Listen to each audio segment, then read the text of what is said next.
સમાચારમાં આગળ વાત વડોદરાની કરીશું। પાણીગેટમાં શ્રીજીના આગમન સમયે કાંકરી ચાળો શ્રીજીની મૂર્તિ પર ઈંડા ફેંકી શાંતિ ડહોળવાનો થયો છે પ્રયાસ। રાત્રિના સમયે અસામાજિક તત્વોએ કાંકરી ચાળો કર્યો। પોલીસના ઉચ્ચ અધિકારીઓ દ્વારા તપાસનો ધમધમાટ। પોલીસે 7થી વધુ શંકાસ્પદો શખ્સોને પકડીને તપાસ હાથ ધરી છે। સીસીટીવી ફૂટેજ અને શંકાસ્પદોની વધુ તપાસ હાથ ધરવામાં આવી છે। એફએસએલની ટીમને સાથે ટેકનિકલ એનાલિસિસથી પણ તપાસ છે તેવું ડીસીપીનું કહેવું છે। અનિચ્છનીય ઘટના ન બને તે માટે પેટ્રોલિંગ પણ વધારવામાં આવશે। વીએચપી સહિતના અન્ય હિન્દુ સંગઠનો પોલીસ મથકે પહોંચ્યા।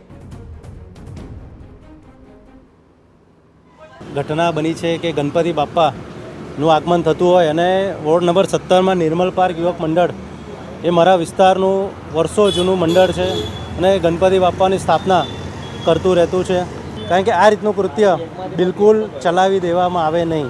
રાત્રે આશરે 3 વાગ્યાની આસપાસ નિર્મલ પાર્ક સોસાયટીના ગણપતિ સવારી ઉપર ઈંડા ફેંકવાનો બનાવ બનેલ, જે સંદર્ભે પોલીસ તાત્કાલિક સ્થળ ઉપર પહોંચી જઈને પરિસ્થિતિને નિયંત્રણ કરેલ।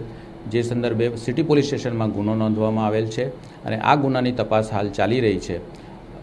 શકમંદોને રાઉન્ડ અપ કરવામાં આવેલા છે, ઇન્વેસ્ટિગેશન ચાલુ છે, અન્ય ટેકનિકલ સોર્સિસનું ઇન્વેસ્ટિગેશન, સીસીટીવીનું ઇન્વેસ્ટિગેશન ચાલુ છે અને તમામ ઇન્વેસ્ટિગેશન પૂરું સઘન રીતે કરીને જે કોઈ પણ આરોપી છે એમને સખતમાં સખત શિક્ષા થાય એ પ્રમાણે પોલીસ દ્વારા કાર્યવાહી કરવામાં આવશે।